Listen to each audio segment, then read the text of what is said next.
What would you do if a single dinner changed everything you thought you knew about your family?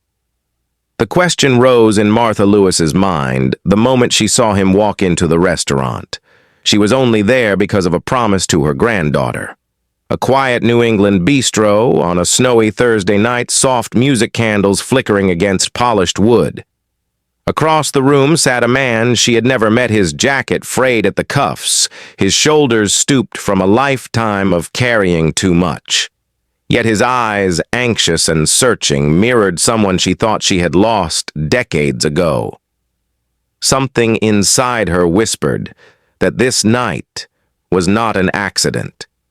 Before the evening ended, a forgotten truth would break open, a family secret would surface, and both their lives would be thrown into a storm of revelations they could no longer run from. Was he really a stranger? Or the key to the one chapter of her life she had tried hardest to forget? His name was Caleb Hart. 42. A maintenance tech at a public hospital off I-93. He fixed leaky valves, stubborn elevators, and the odd light that buzzed like a hornet above the nurse's station. He wore the same steel-toe boots he'd bought on sale 5 winters ago, and a jacket that refused to quit. Most days, he clocked in before sunrise and left long after dark. Overtime kept the heat on. Overtime kept the rent from creeping past due. Overtime kept the past at bay. Caleb lived in a narrow third-floor walk-up in Dorchester. 2 rooms, a tiny kitchen with a burner that ran too hot, a window that rattled when nor'easters rolled in from the bay.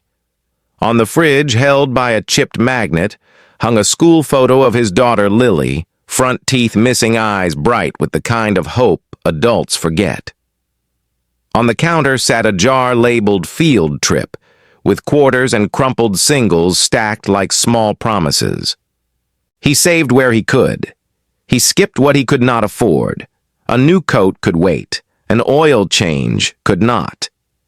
He knew exactly how far $10 would stretch at the discount grocery, which aisle kept canned soup 2 for $1, and which days the bakery marked down yesterday's bread. Coffee was home brewed and poured into a dented travel mug. Gas was conserved every mile planned. When the bus was on time, he took the bus. He wasn't bitter. Tired, yes, but not bitter. He had learned the quiet math of responsibility. A sack of rock salt in the trunk before the sidewalks froze. An extra pair of socks in his locker for when the boiler room turned to steam. A spare hand for anyone who needed help, lifting a stretcher, moving a box, or finding a lost ring in the staff parking lot. He was the kind of man who remembered names, the kind who showed up.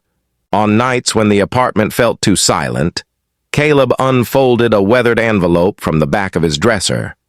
Inside was a faded Polaroid taken on a July afternoon long before life bent sideways. A young woman in a yellow sundress stood by the Charles River wind, tugging her hair, a silver locket at her throat. On the back, in neat blue ink, she had written a single line. "Keep going. You always do." He never showed the photo to anyone. He did not explain the ache it carried. He only slipped it back into the envelope and returned it to its hiding place like a prayer he was not ready to say out loud. Caleb did not think of himself as unlucky. He thought of himself as someone who had survived things people do not speak about at work. The winter Lily got pneumonia, and he slept upright in a plastic chair for 3 straight nights. The spring the landlord sold the building, and they moved 2 miles away with 3 weeks' notice. The year the court stamped final on a life he once believed would hold. Still, he kept small rituals. On Thursdays, he pressed his shirt with the steam setting that took twice as long but did the job. On Fridays, he picked up a $1 scratch ticket and taped the losers under the sink as a joke. On Sundays, he drove Lily to Castle Island and let her run the seawall while gulls wheeled and the air smelled like salt and fried dough. He packed peanut butter sandwiches. He kept napkins in the glove box. The invitation to a blind dinner had arrived like a note slipped under a locked door. It came from a co-worker's friend who promised it was simple and safe. No pressure, no expectations. He almost declined. He almost said he was fine. But fine had begun to feel like a room with no windows. So he ironed the shirt, counted the bills in his wallet, and told himself he could afford one night that wasn't about fixing what someone else had broken. He did not know the bistro would glow the way it did. He did not know a woman at a corner table would watch him with a level gaze, measuring something she could not name. He did not know the past he tried to outrun would follow him through those doors, quiet, as breath-patient as time. What he did know was simple. He would be polite. He would not overshare. He would order carefully. And if the night went sideways, he would leave with his dignity intact. That he decided was worth the price of a meal.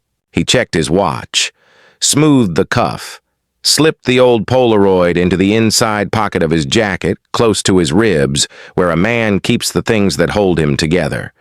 Then he took a breath and sat down by the window where the candlelight made even the worn places shine. Across town, power wore a different kind of quiet. Graham Lewis did not raise his voice. He did not need to. Doors opened because he paused near them. Decisions bent because he lifted an eyebrow. At 48, he ran Lewis Heritage Group, a web of real estate media and biotech stakes stitched across the Northeast like a private map. His grandfather had laid brick. His father had bought blocks. Graham bought pencils, calendars, and silence. Home was a Beacon Hill townhouse with a brass knocker polished to a mirror and a set of marble steps salted before the forecast said snow. Inside, chandeliers held warm light in crystal fists. Art did not hang. It announced itself. In the study, leather chairs faced a fireplace carved with laurels. The rug was Persian. The books were first editions. The air smelled faintly of cedar and old promises. Graham's days moved between a corner office overlooking the Charles and rooms designed so that nothing unexpected could happen. Boardrooms with glass walls, elevators that arrived before he pushed the button, a driver who knew every shortcut through Back Bay. Lunches were served on white linen in private dining rooms where the silver stayed bright and the music never rose above a whisper. He believed in measurable things, yield, margin, leverage. He believed a firm handshake told him all he needed to know about a man. He believed a life could be kept safe if it was kept managed. People called him disciplined. Some called him immaculate. Few called him kind. On the evening Caleb took his seat by the window, Graham sat 3 blocks away in a members-only club tucked behind a courtyard of clipped hedges. Walnut paneling softened the acoustics. A grand piano waited for someone to remember a Chopin prelude. Attentive servers drifted like ghosts. At his table, a tasting menu arrived like a procession. Seared scallops. A winter salad with blood oranges and fennel shaved thin. Venison with juniper sauce. Graham ate slowly, reading through a binder that did not bend. Across from him sat his mother, Martha Lewis, the same woman who would later notice a man by a candlelit window. She wore a dark wool coat swung over her shoulders and a strand of river pearls that had been hers since she was 20. Martha's voice, when she chose to use it, could soften granite. Tonight it was merely tired. "You do not have to sign it," she said. "A pause is not a failure." Graham did not look up. The foundation land is dead weight in an old neighborhood with no parking. A school wants it. We sell, we endow 2 programs, and we get applause and tax coverage. It is clean. "It is also the last piece of your grandfather's promise," Martha said. "Community first." Graham turned a page. "Community changes. Boston is not a 10-cent coffee and a handshake anymore. We adapt or we get adapted." She let the silence sit. Graham preferred to win arguments by letting time do the talking. He never shouted. He never threatened. He simply waited until circumstances snapped into the shape he preferred. The server poured more Bordeaux. Graham tapped the rim, the smallest nod of thanks. His phone face down beside the plate buzzed once. He glanced at the screen. A message from a staffer at the club's other dining room. A note about a situation. A man waiting too long for a guest who might not arrive. It was not unusual, the staffer wrote, but the man looked like the kind of problem that could draw attention if it turned sad enough. "Have him moved along," Graham said, barely lifting his eyes. "Offer coffee to go. People come here to relax, not to feel guilty." Martha's head tilted. Or she said we could leave it be. Sometimes hurt needs 10 more minutes to gather itself. He studied her as if the woman who had taught him to tie a tie had somehow become unfamiliar. "You are feeling sentimental," he said. "Not useful." She slid on her gloves. "I am feeling human. Stay and finish your venison, Graham. I think I will take a walk." He did not argue. He never argued with what he could not control. He signed the check with the pen that had signed mergers and holiday cards and apologies crafted by law firms. As Martha rose, a thought flickered as brief as the reflection of a passing car in glass. He remembered being 8, holding his father's larger hand on those same marble steps, and being told to stand still because important people were watching. He had stood still ever since. Power for Graham meant avoiding surprises, and tonight a surprise had just left the table following a feeling through the snow. When he finally stepped into the cold Beacon Hill, glowed under old street lamps, every brick a memory. The world, as far as Graham could see, was in order. Calendars set, contracts ready, a parcel of land about to be traded for applause. He did not yet know that a man in a pressed but aging shirt sat under candlelight 3 blocks away, holding hunger and hope in equal measure. He did not yet know his mother would cross that distance and look into a stranger's face and see a truth that would tilt the axis of his ordered life. He would learn, but not tonight. Not yet. The snow eased to a sift of powder when Martha stepped into the bistro. Candlelight pooled across tabletops. Silverware chimed. Near the window, Caleb sat very still, a man trying to look smaller than disappointment. She paused beside his table. "Forgive me," she said, voice low. "May I sit for a minute?" He looked up, startled by the softness. Of course. A server slid a glass of sparkling water between them, then drifted away.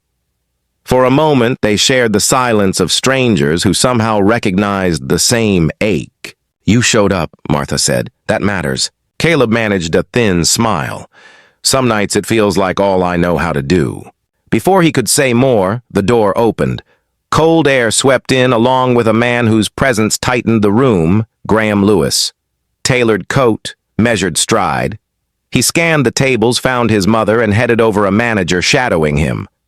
Mother Graham said, cool but courteous, "You left the club without your scarf. It's 28 degrees. Martha's eyes did not leave Caleb. I was warm enough. Graham's gaze slipped to the pressed but aging shirt, the boots with salt at the seams, and the hands nicked by work. He gave the kind of smile that never reached the eyes. "Sir," he said to Caleb, "this is a private dining room after 7. I'm sure the staff can seat you elsewhere." Caleb's jaw set. "This is where the hostess put me." The manager cleared his throat. "It's fine, Mr. Lewis. He's been waiting." "For whom?" Graham asked. Caleb swallowed. "Someone who isn't coming." Graham nodded once as if confirming a conclusion he'd already drawn. "Then we won't prolong the evening for anyone." Martha slid her palm flat on the table, steady as stone. "Graham, sit." It wasn't a request. He did not sit. The manager, eager to please Power, reached toward Caleb's place setting. "Sir, if you'd like, we can wrap your order to go." "I didn't order anything," Caleb said, heat rising at his collar. "I can pay for the water." "You will do no such thing," Martha replied. "Bring him dinner, please." The manager hesitated, eyes darting to Graham. Graham exhaled. "Fine. 1 entree. Quick service." Then colder to Caleb. "Understand we are being generous." Caleb's hand tightened on the napkin. Words pressed hard behind his teeth, but he chose the oldest one he knew. "Thank you." The waiter returned with a plate, the house pasta steam curling like a promise. Caleb lifted his fork. His hand shook. He set it down. "I can't take this," he said softly. "Not if it's a show." Martha's voice thinned with sorrow. "It isn't." Graham's phone buzzed. He glanced, then looked up sharply at the manager. "There's been a complaint," the manager murmured. "Table 5, a missing wallet." A hush slithered across the room. The manager's apologetic smile turned stiff. "Regrettably, we do need to ask.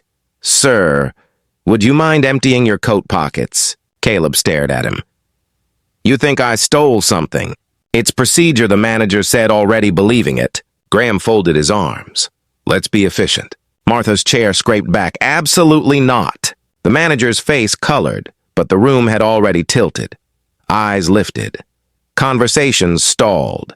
Caleb's breath shortened. He stood, slowly, deliberately.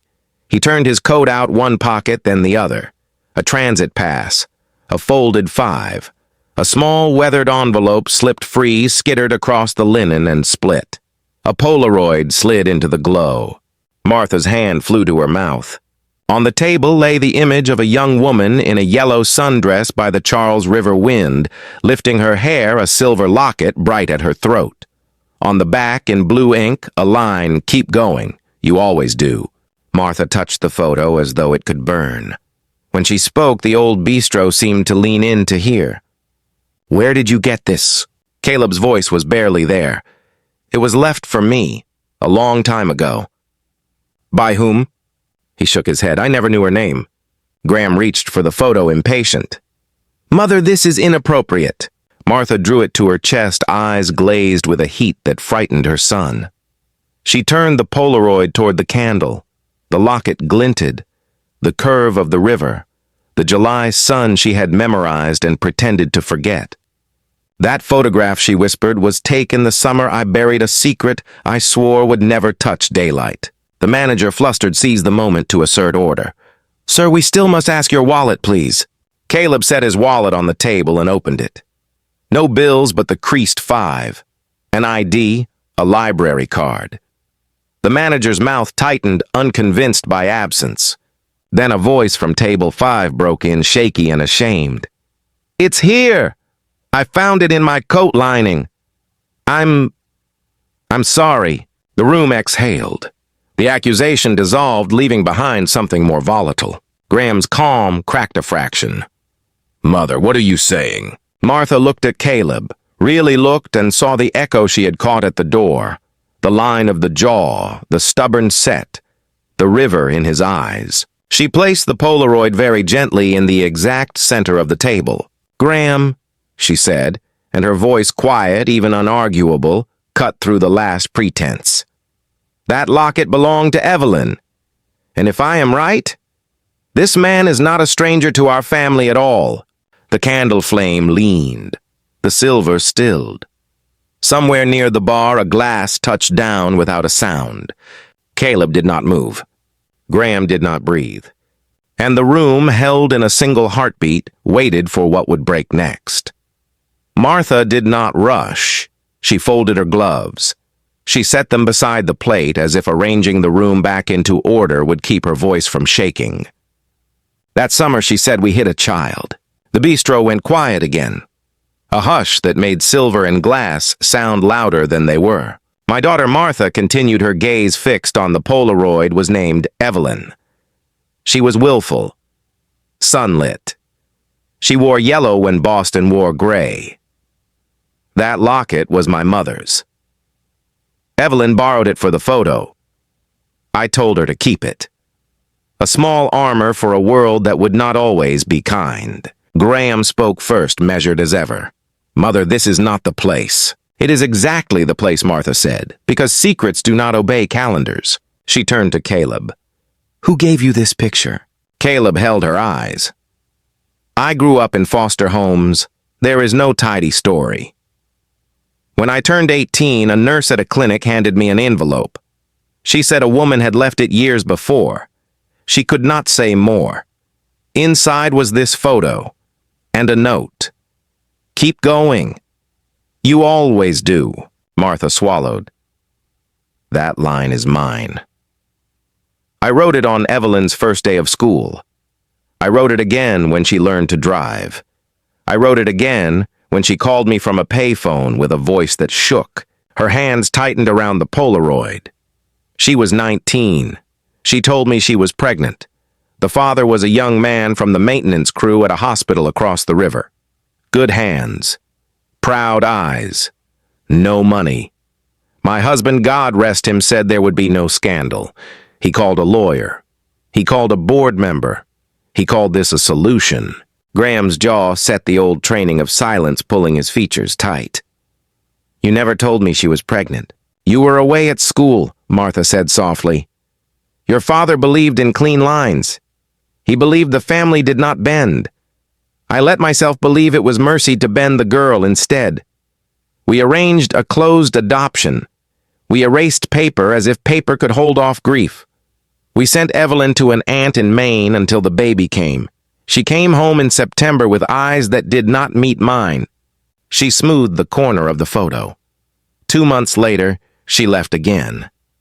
She said she could not sleep in a house that pretended it had lost nothing. Caleb's voice was gentle, but it carried a weight that drew the room closer. Do you know what became of the baby? Martha looked up at him, and for the first time, her composure slipped. I begged the attorney for updates. He sent none. He told me this was the price of clean lines. He sent back the locket. He returned the bracelet from the hospital. He would not return a name. She shifted the Polaroid into the light. That is why I know this matters. The attorney did not return the picture. I never saw it again. Only Evelyn had it. Graham broke in, voice low and controlled. You are drawing a line you cannot prove. Martha nodded. Then let us try proof. She pointed to the locket in the photo. There is an engraving on the back, a tiny letter L tucked inside an E. Lewis inside Evelyn. No jeweler would notice unless you looked for it. Caleb reached into his jacket.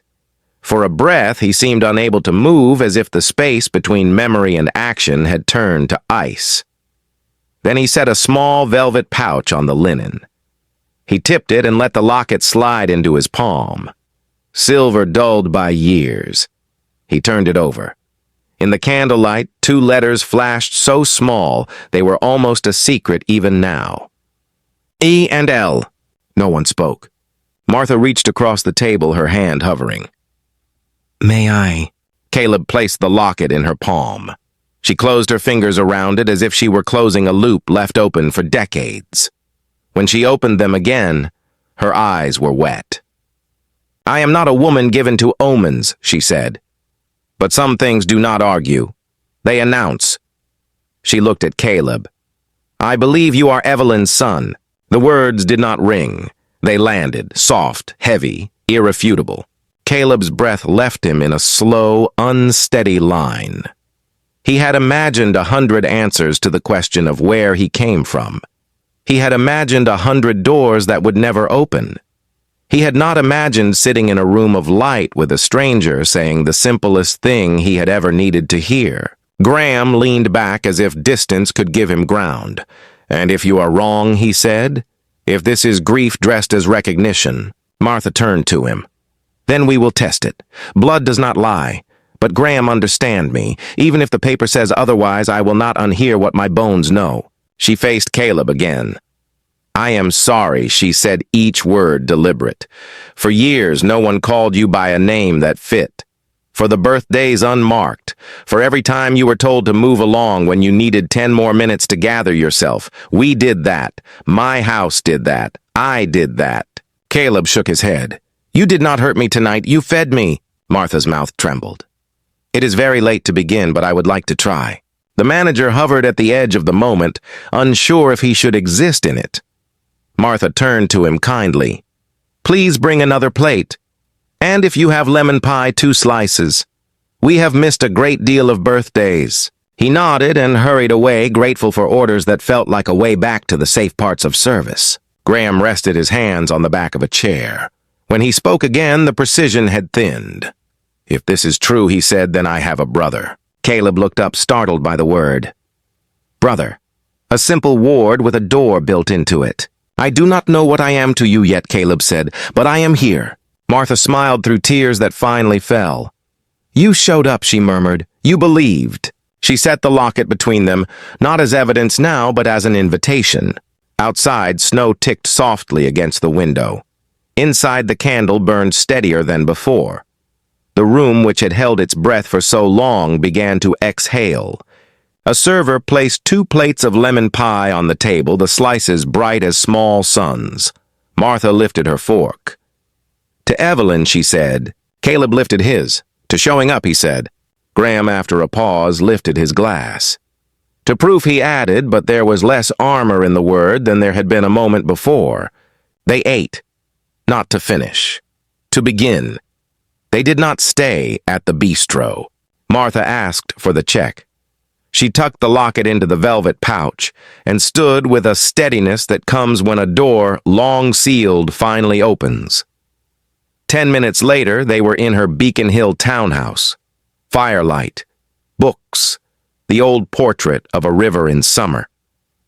"In here," she said, guiding them to the study.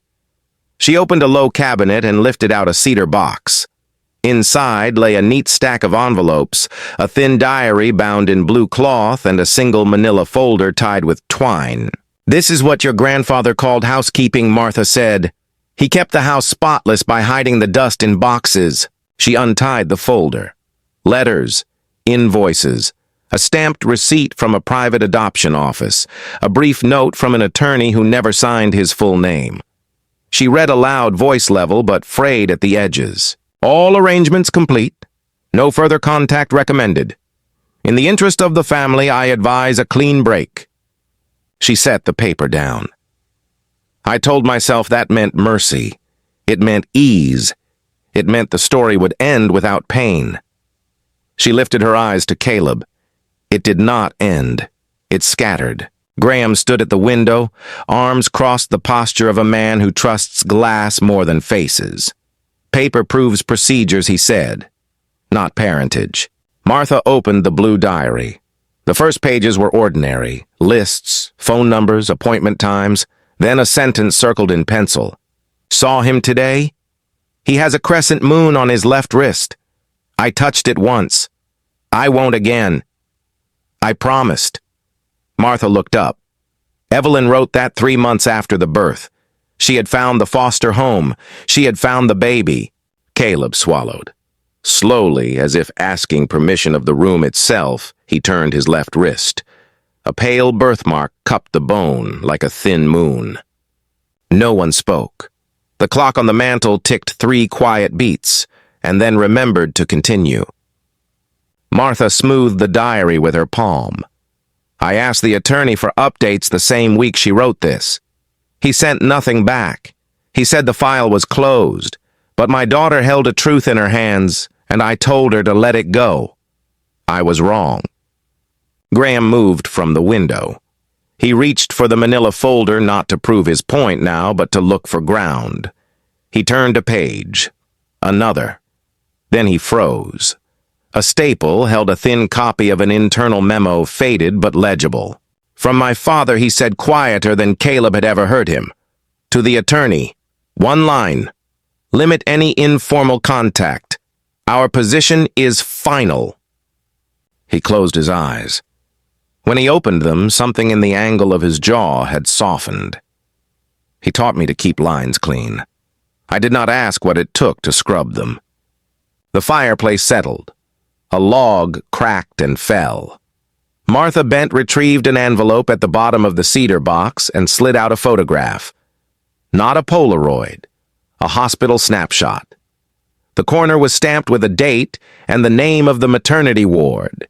The image showed a young woman in a yellow hospital robe, her hair pinned back, her eyes swollen from tears and exhaustion. No baby in the frame.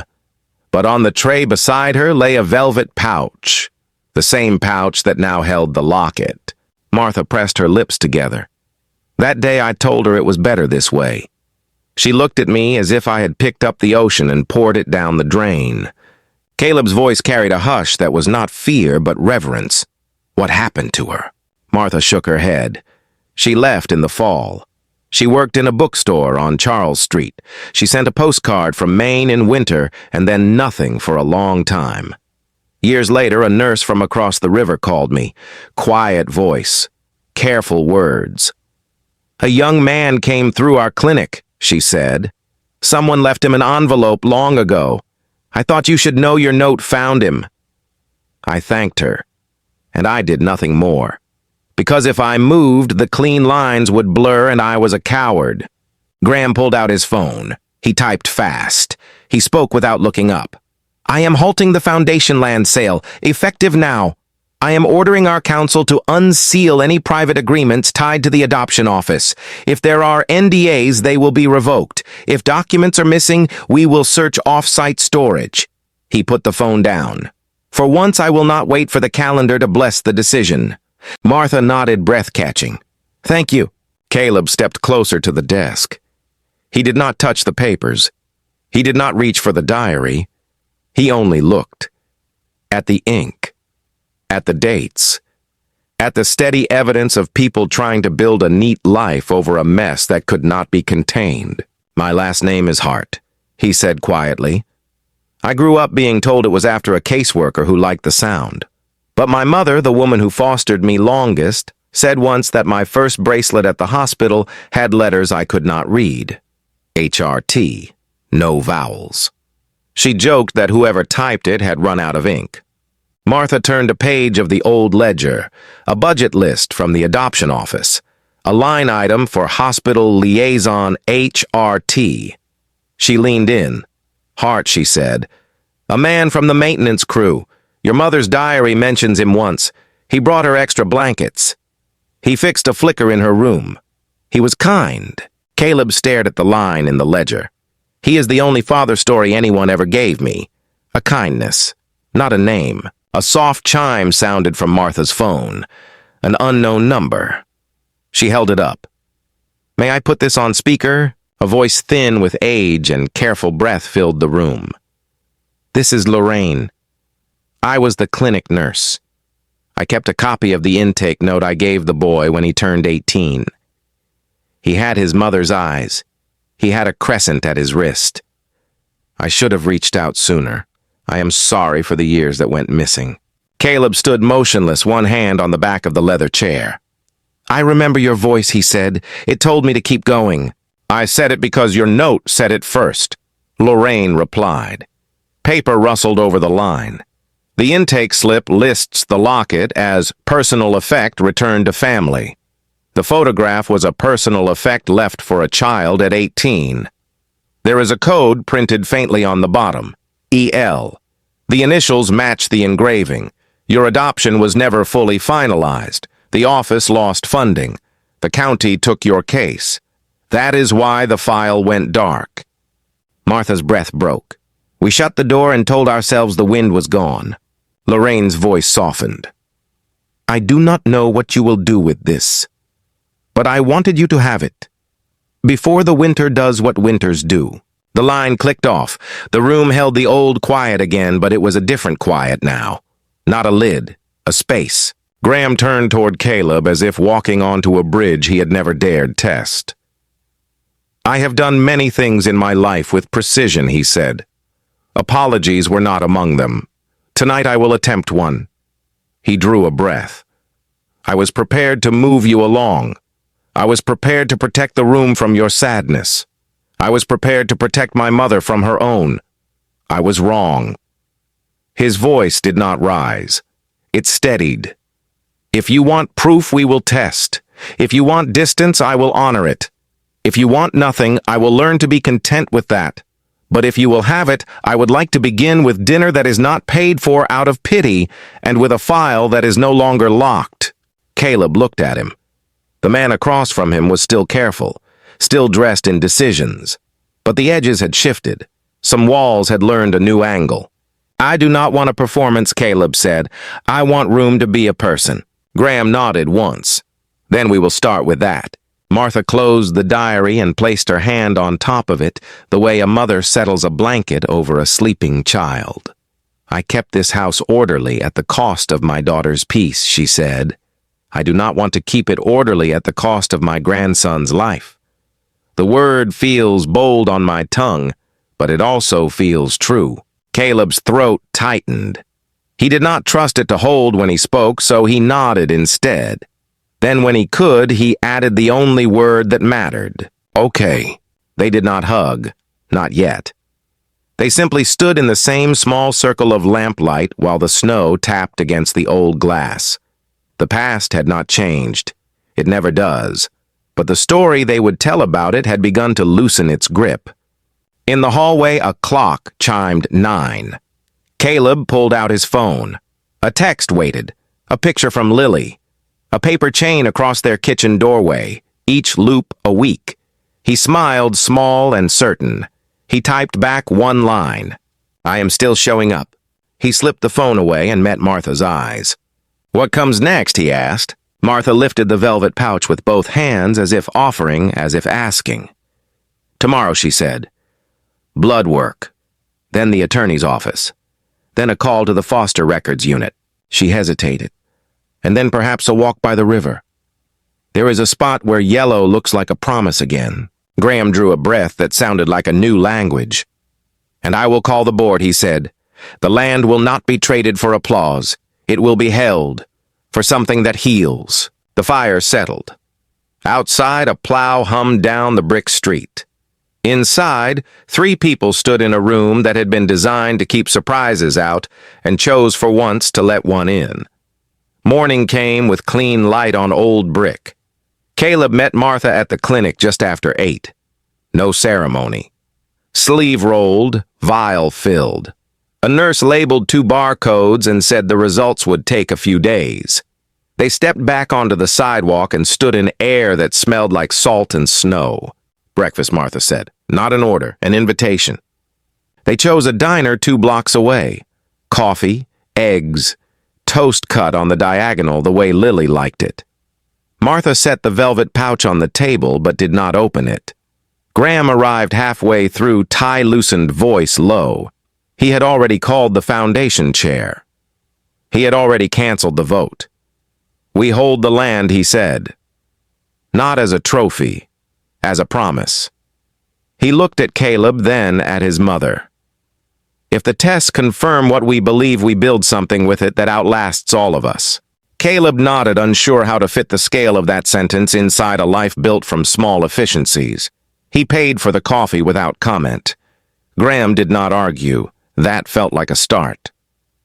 That afternoon, Caleb drove to Castle Island. Lily ran the seawall with her scarf flying like a small flag. He sat on the bench and watched gulls pivot on the wind. When his phone buzzed, it was a message from an unknown number that did not feel unknown anymore. Martha had sent a photo from the river years ago. Summer. A yellow glint. The caption read only, "Keep going." At dusk, the 3 of them met by the water. No speeches. Graham handed Caleb a folded document from council authorizing the release of sealed records. Martha touched the locket through the cloth of her coat as if heat could travel across years. Lily skipped between them and asked a question no adult had yet dared. Do we share a last name now? No one answered right away. The horizon held a thin line of gold and then let it go. Martha finally spoke first. We share a table, she said. The rest will follow as it should. The wind shifted. Streetlights woke one by one. They began to walk the city steady at their backs, the water steady at their feet. Papers would be signed. Calls would be made. Some doors would open, some would not. Tomorrow would tell them what blood could prove. Tonight had already told them what presence could heal. If it were you, would you keep the name you built on your own, or take the name that once left you behind? In the end, is family written in ink or in the people who show up when it counts?